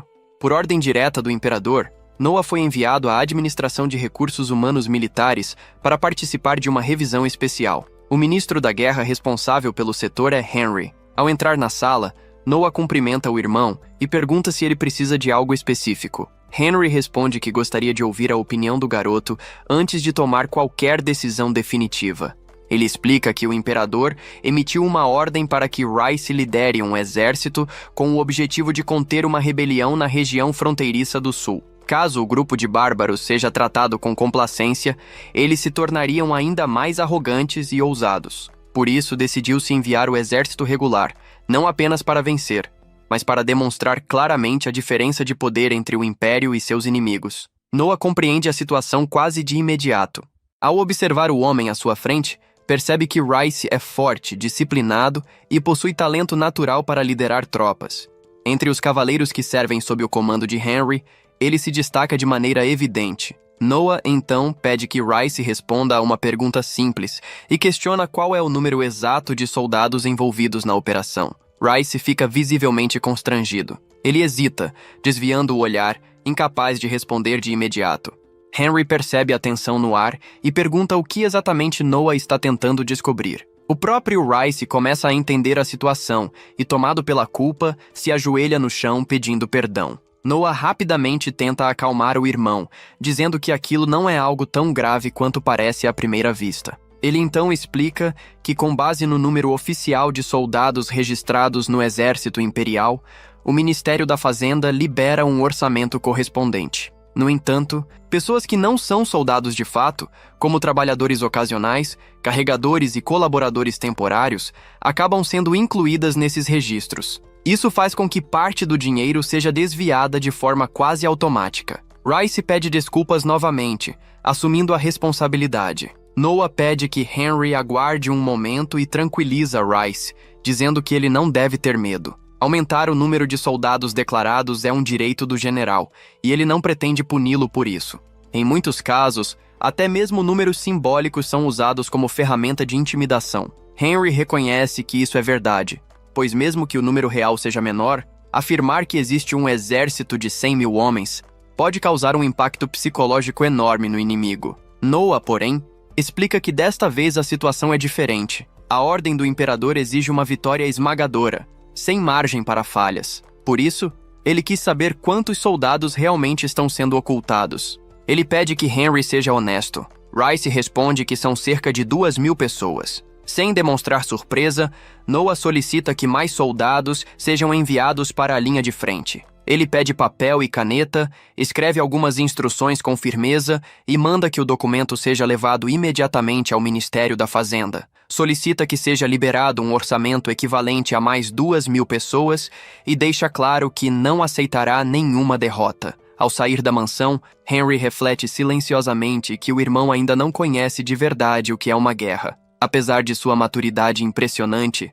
Noah ainda tem apenas 12 anos e permanece no nível 1, conforme as leis da família imperial. Crianças da casa imperial costumam ter mortes precoces. Oficialmente, essas mortes são atribuídas a epidemias ou acidentes, mas, na realidade, muitas são causadas por disputas de poder, traições e envenenamentos. Ainda assim, trata-se da vida de um herdeiro precioso. Até que um príncipe imperial cresça, ele não pode ir à guerra sem autorização direta do imperador. Henry lembra que Noah já tem idade suficiente e que participar de uma campanha militar o tornaria mais respeitado antes de assumir um feudo. Noah sempre se mostrou disposto, bastando apenas a permissão do pai. Henry acredita que isso não seria difícil de conseguir, especialmente considerando que o garoto impunha a Leviatã. De repente, um grupo de crianças aparece correndo, pedindo ajuda após fugir de alguns homens. Noah se aproxima e pergunta o que estava acontecendo. Os homens respondem com desdém, mandando que um pirralho como ele não se meta nos assuntos deles. Noah, com voz firme, responde que é proibido realizar qualquer atividade sem uma empresa registrada pelo governo e que o comércio ilegal de pessoas é um crime grave. Os homens avançam contra ele, mas, com uma série de movimentos precisos, quase como uma dança com espadas, Noah os derrota com extrema facilidade, deixando todos inconscientes em poucos instantes. Após isso, Noah pergunta às crianças se elas eram escravas do submundo. Uma das garotas, chorando, explica que disseram que todas renderiam muito dinheiro. Logo depois, surge um homem sorridente, dizendo que aquela situação era uma ótima oportunidade. Ele se apresenta a Noah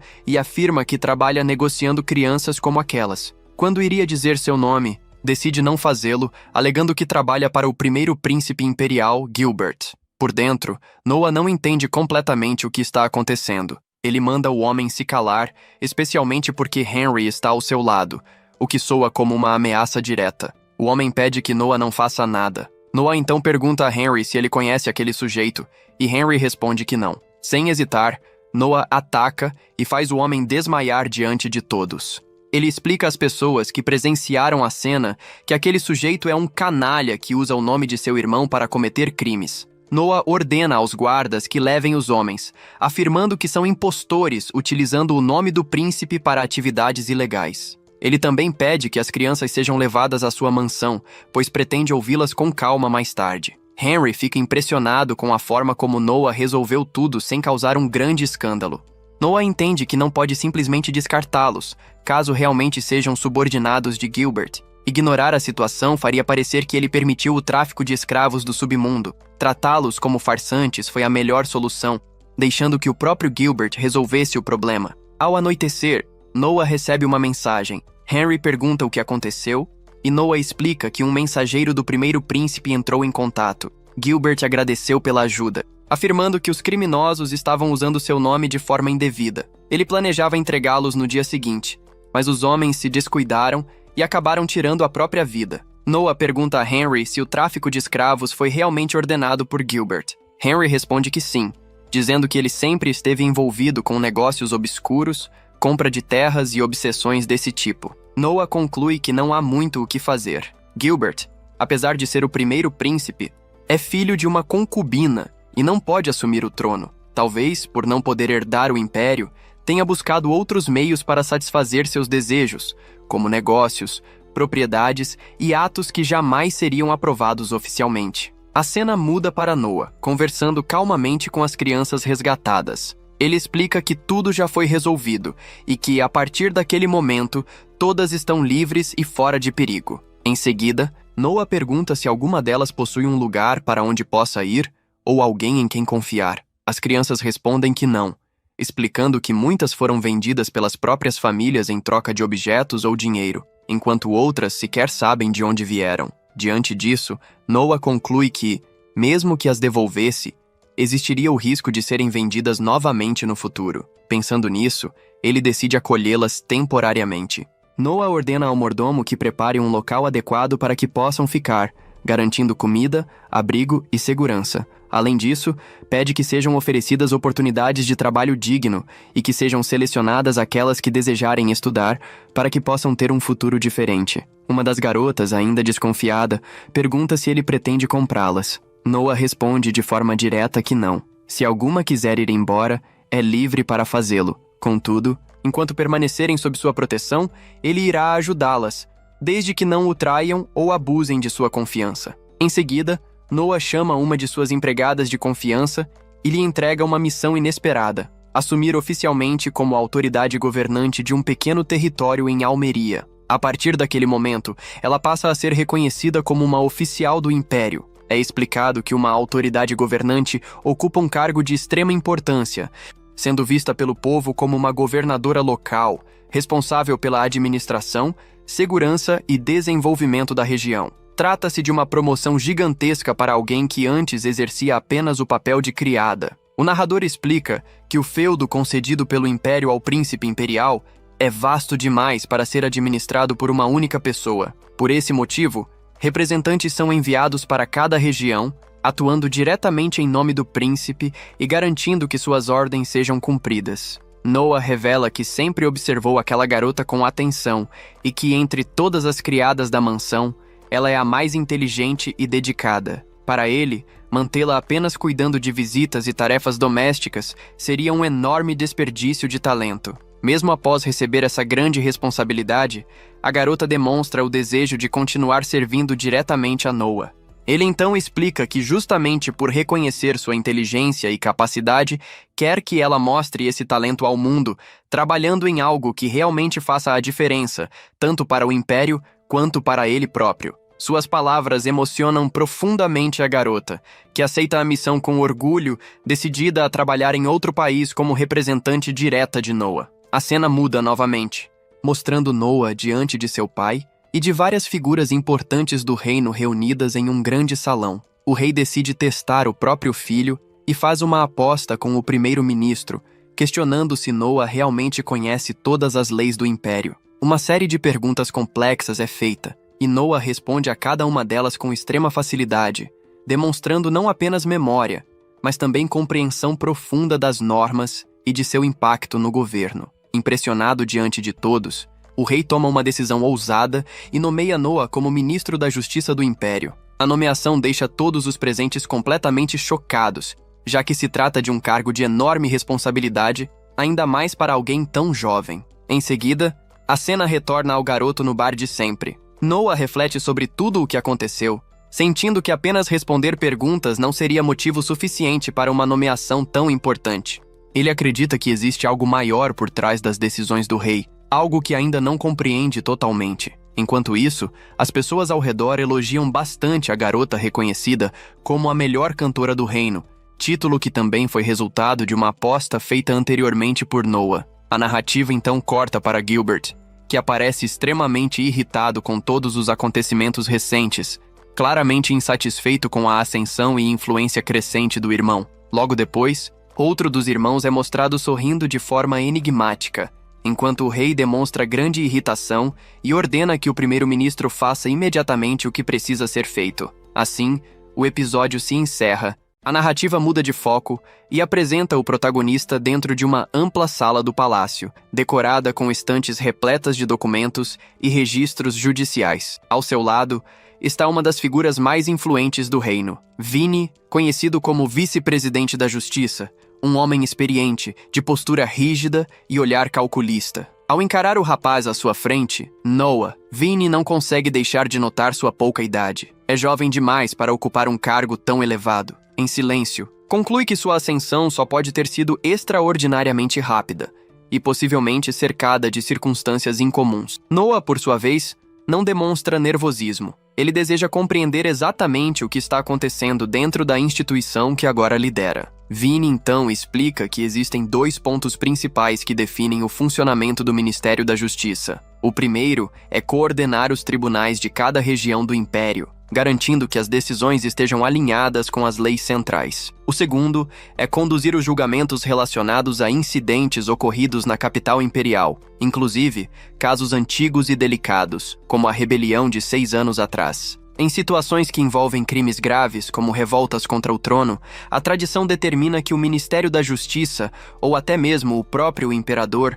conduza o julgamento pessoalmente, dada a gravidade política envolvida. Noah escuta atentamente e então faz uma pergunta direta. Existe prática de suborno? Vinny responde que sim, sem rodeios. O garoto segue adiante e pergunta quanto ele recebe com esse tipo de prática. A franqueza da pergunta quase faz o homem se engasgar. Não esperava tamanha objetividade de alguém tão jovem. Noah esclarece que não está acusando nem ameaçando. Quer apenas compreender a realidade do cargo que assumiu. Afirma que esquecerá a conversa assim que sair da sala, mas pede sinceridade absoluta. Impressionado com a postura madura do garoto, Vinny admite que não é alguém que aprove completamente essa situação. Estima receber algumas centenas de ienes por ano, cerca de 500, pois é seletivo nos casos que aceita. Acredita, entretanto, que seus subordinados consigam até 10 vezes mais. Noah quer saber quais critérios utiliza. Vinny explica que jamais aceita casos de assassinato. O motivo é pragmático.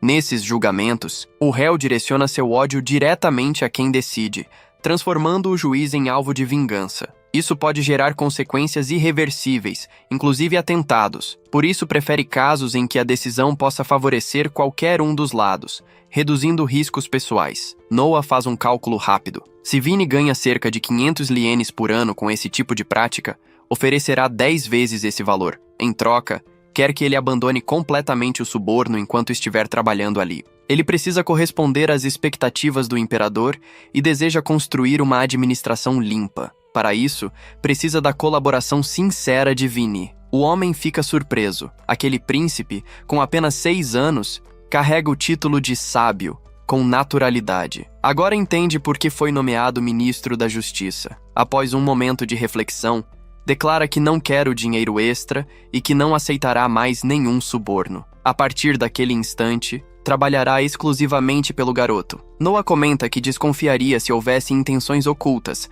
mas ao observar seus status, confirma que Vini fala a verdade. Decide então confiar nele. A cena muda para Noah ao lado do irmão Oscar, celebrando discretamente. Oscar demonstra grande alegria. Depois de 50 anos de reinado, o imperador nomeou um segundo príncipe como ministro. Pode não parecer à primeira vista, mas ele tem grande carinho por Noah e deseja comemorar sua conquista. Noah, porém, questiona o padrão recente. Por que o imperador tem nomeado príncipes imperiais como ministros em sequência? Oscar sugere que talvez seja porque o imperador admira o garoto. Noah considera essa possibilidade, mas pondera que, no caso de Henry, houve um motivo claro para sua nomeação: a supressão da rebelião. Já ele não possui feito semelhante. É natural que pareça favoritismo. Noah então pergunta se o império já esteve à beira da ruína. Oscar explica que o problema vinha do antigo sistema de príncipe e herdeiro. Quando o herdeiro era escolhido desde o nascimento, os demais príncipes se entregavam apenas a distrações e luxos,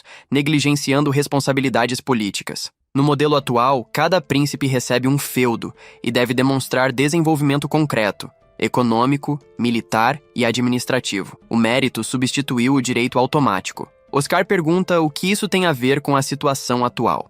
Noah questiona se nomear ministros não ultrapassa o limite do que pode ser considerado bom desenvolvimento. Oscar então indaga se ele cogita substituir o príncipe herdeiro. Noah responde que não sabe. Se o imperador apenas o estima, não vê problema. Mas se houver intenção política maior, a situação se torna delicada. De repente, chega uma notícia urgente. Um eunuco envolvido com propinas revelou que, na reunião matinal seguinte, o imperador pretende nomear Albert como ministro das finanças. Noah estranha a decisão e sente um leve aperto no peito. Quer entender o que o imperador realmente pensa sobre Albert. A cena corta rapidamente para um homem visivelmente irritado, sugerindo tensão nos bastidores, e depois retorna a Oscar, que decide brindar a futura nomeação como se nada estivesse fora do lugar. Pouco depois, um local é invadido e 167 pessoas, além de Kits, são presas. Um homem sugere que a majestade abdique e se torne imperador emérito,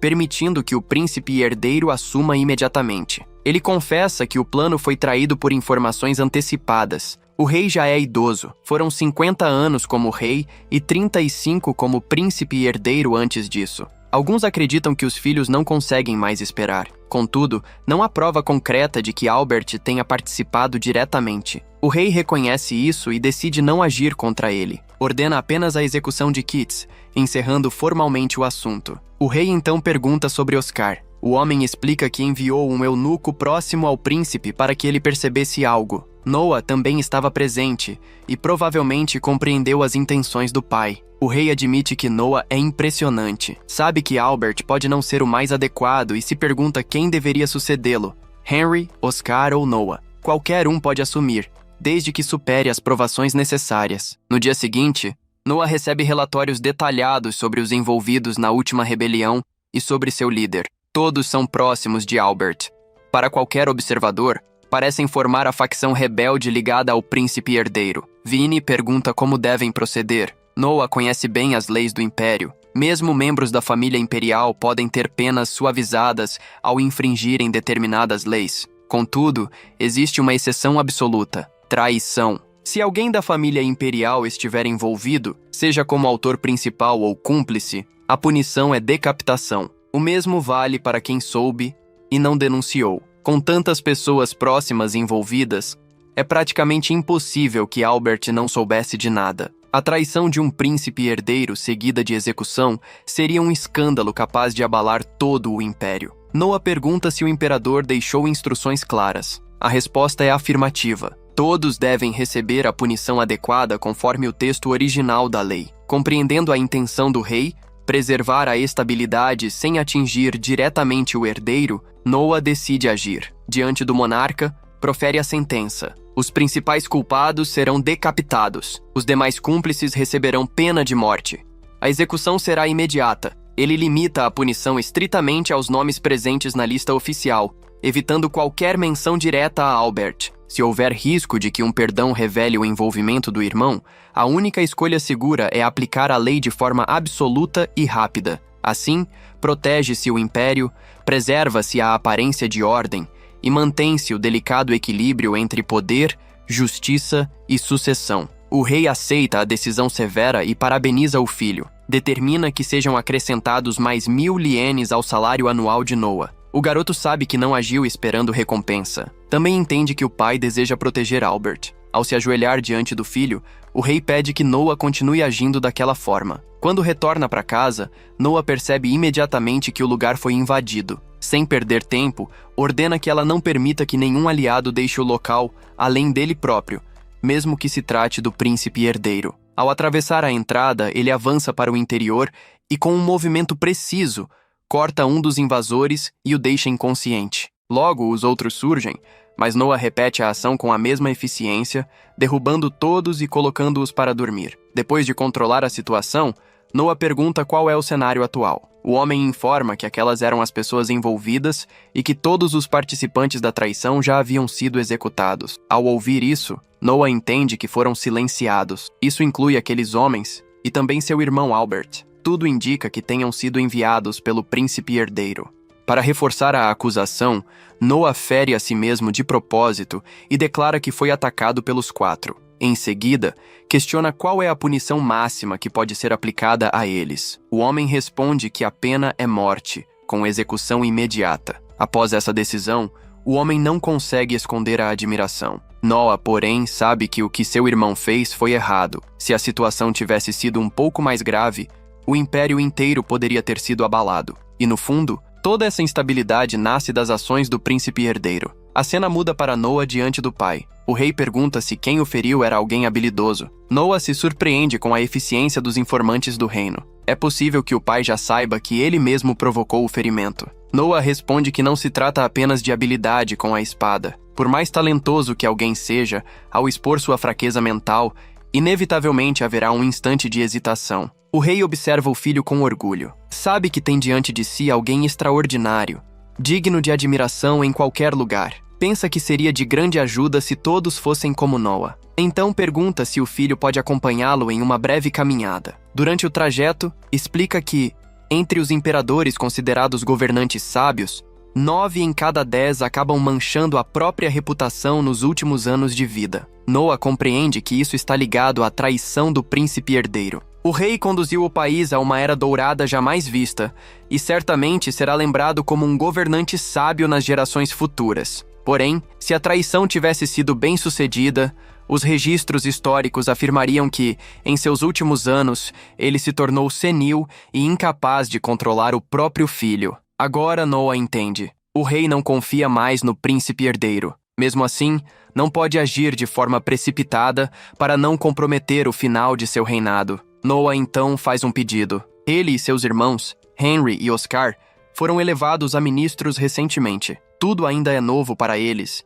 e erros podem acontecer. Por isso, sugere que haja alguém responsável por coordená-los. Propõe que essa função seja atribuída ao príncipe herdeiro. Noah conhece a impaciência do irmão. Se for assim, basta permitir que ele represente o papel de imperador, enquanto o poder de decisão final permanece com o verdadeiro soberano. Ainda assim, o rei sabe que continuará acima dos ministros. O pai decide aceitar a proposta do filho, garantindo que o primeiro herdeiro não detenha poder real. Em pensamento, lamenta que Noah não tenha nascido antes.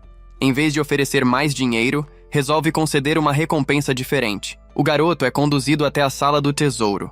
Ao pedir ajuda a Leviatã para escolher o melhor item, Noah é subitamente envolvido por chamas intensas. No dia seguinte, o mordomo chama o garoto para uma conversa reservada e explica com mais profundidade quem realmente é Don. Ele revela que, embora o jovem tenha sido mantido discretamente afastado dos holofotes, seus pais são servos diretos da casa do primeiro príncipe. Não se trata de funcionários comuns, mas de pessoas integradas ao núcleo mais restrito da residência imperial. Ao ouvir isso, o garoto reage com entusiasmo quase imediato. Em sua visão inicial, isso significaria que a família de Don é profundamente leal ao reino e à estrutura imperial. Para ele, alguém criado sob disciplina tão rígida dificilmente trairia seus deveres. O mordomo, porém, pede cautela. Ele então explica como funciona a residência de um príncipe imperial. Trata-se de um ambiente rigidamente controlado. Funcionários são obrigados a manter confidencialidade absoluta. Há severas restrições de contato externo, visitas são monitoradas e até correspondências passam por supervisão. Muitas vezes, os próprios criados se casam entre si por recomendação do senhor da casa, fortalecendo laços internos e evitando infiltrações externas. As crianças que nascem ali crescem ouvindo histórias de lealdade e já são educadas para jurar devoção ao mestre da residência. Diante desse cenário, o mordomo levanta uma hipótese incômoda. E se o primeiro príncipe tiver enviado Don como espião? Noah escuta atentamente e concorda que a possibilidade faz sentido. Ainda assim, pede que o assunto não seja compartilhado com mais ninguém. Segundo ele, mesmo que Don esteja ali como observador, talvez seja possível transformar essa fraqueza em vantagem. Se o primeiro príncipe deseja informações, então talvez receba apenas aquilo que Noah quiser mostrar. O mordomo fica impressionado com a frieza e a perspicácia do jovem. Contudo, em seu íntimo, Noah sabe que não se trata apenas de intuição. Desde que permitiu que Don trabalhasse sob sua supervisão, percebeu algo estranho. Nenhum atributo de status havia aumentado. Nenhuma melhoria, nenhum ganho. Para alguém supostamente esforçado, aquilo era anormal. A suspeita, portanto, era quase óbvia. Antes de encerrar a conversa, o mordomo informa que alguém da loja Bardsley deseja vê-lo. Pouco depois, o comerciante chega trazendo uma pintura intitulada Leveza, obra atribuída a um artista renomado. A peça transmite uma sensação etérea, quase hipnotizante. Noah, sem rodeios, pergunta se a obra é amaldiçoada. O homem confirma. Em seguida, apresenta uma réplica criada na mesma época. Como comparação, Noah se aproxima da pintura original, analisa a aura que a envolve e, de forma inesperada, faz um corte preciso na tela. O tecido se rasga, e algo acontece. De dentro da pintura, uma mulher radiante emerge, como se tivesse sido libertada de um confinamento invisível. O comerciante recua, atônito. Noah, por sua vez, compreende as palavras dela. A obra fora feita com o próprio sangue da jovem. O artista, obcecado pela perfeição, a matou ainda criança para concluir o trabalho. Presa ali desde então, sua existência estava vinculada à maldição da tela. Libertada, ela declara desejar retribuir o favor. Noah, pragmático, exige um juramento de lealdade.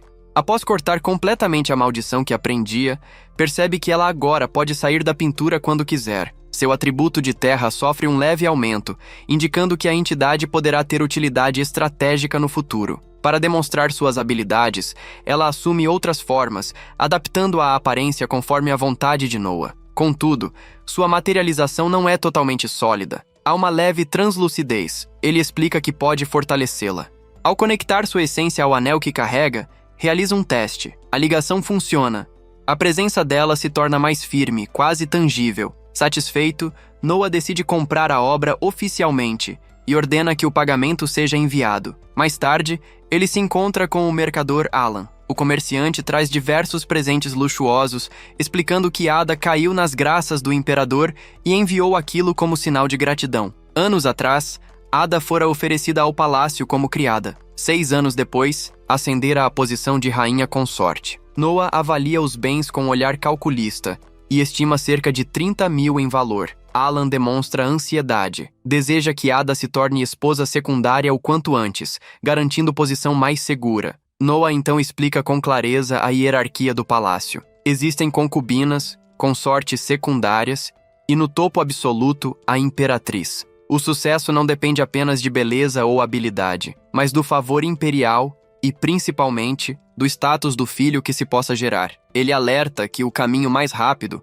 é conquistar o favor direto do imperador e, ao mesmo tempo, navegar cuidadosamente pela política interna das rainhas, um ambiente muitas vezes mais cruel do que o campo de batalha entre homens. Ele pede que Alan envie fundos para investimentos estratégicos e entregue uma carta à sua mãe acompanhada de 10 mil ienes, já que homens não podem entrar na ala onde ela reside. Por um instante, Noah demonstra tristeza. Só pode vê-la uma vez por ano. Ainda assim, afirma que protegerá Ada. No mundo imperial, mais do que afeto, lucro e alianças são fundamentais. Pouco depois, descobre que alguém tentou agir sorrateiramente na mansão. À noite, a mãe da garota que trabalhava nos portões é atacada por um bandido. No entanto, revela-se que a vítima era apenas um clone, preparado como precaução. Noah deduz que o invasor acreditou ter sido visto ao sair, o que explica o ataque apressado. Ele ordena que mãe e filha deixem a corte temporariamente, garantindo a segurança de ambas. Em seguida,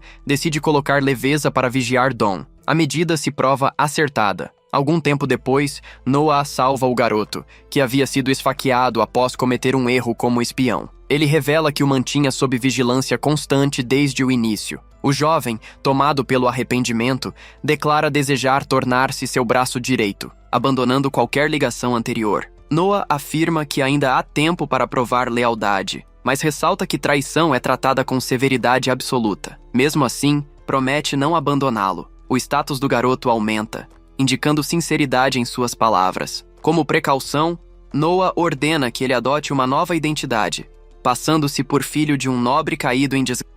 Concede-lhe um cargo modesto até que a situação se estabilize completamente. Em retribuição, o jovem revela informações alarmantes sobre o primeiro príncipe, Gilbert. Sem perder tempo, Noah corre até o castelo e solicita audiência imediata com o imperador. Ele pede que pare de beber a bebida chamada Phoenix, preparada por Gilbert. Embora nutritiva em condições normais, quando combinada com certos elementos específicos, transforma-se em um veneno letal. A morte pareceria natural, resultado de desgaste físico. O imperador reage com fúria contida e ordena que Henry cerque imediatamente a residência do primeiro príncipe. A investigação subsequente revela experimentos ilegais envolvendo testes de venenos em escravos. As evidências apontam para um plano claro: eliminar o imperador e o herdeiro legítimo, abrindo caminho para que Gilbert assumisse o trono. O plano é frustrado graças ao aviso de Noah. Mais tarde, sozinho, o garoto sente um desconforto persistente. Questiona por que as informações imperiais foram tão rápidas e precisas. Por que ele mesmo não havia descoberto nada antes? Nesse momento, o imperador surge atrás dele e revela a verdade. Sempre soube do veneno. Jamais bebeu a bebida. Estava plenamente ciente de que muitos o consideravam tempo demais no trono. Reconhecendo a lealdade e a capacidade estratégica de Noah, o imperador toma uma decisão significativa. Concede-lhe o título de vice-ministro dos assuntos militares, acumulando também o cargo de ministro da Justiça. Além disso, nomeia o comandante-chefe do primeiro exército, a guarda pessoal imperial. Por fim, declara com firmeza que não pretende abdicar tão facilmente. Ser derrubado por um filho seria motivo de escárnio para as gerações futuras, e ele não tem intenção de permitir tal desfecho. E assim, a intriga palaciana atinge um novo patamar. As alianças foram reforçadas, conspirações vieram à tona e máscaras começaram a cair. Mas a guerra silenciosa pelo poder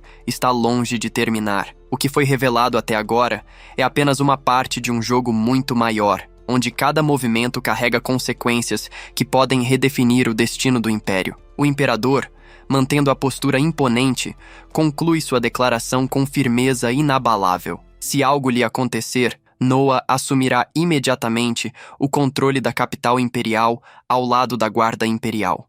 Caberá a ele estabilizar o império, conter qualquer rebelião interna e, acima de tudo, eleger um homem verdadeiramente digno para ocupar o trono. Ao ouvir essas palavras, o garoto sente o peso da responsabilidade cair sobre seus ombros de forma esmagadora. Até então, suas ações envolviam estratégia, sobrevivência e fortalecimento político. Agora, porém, trata-se do futuro de toda uma nação.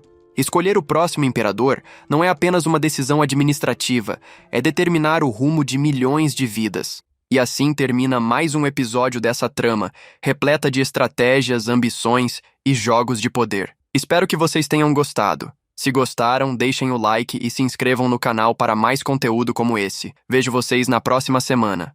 Tchau!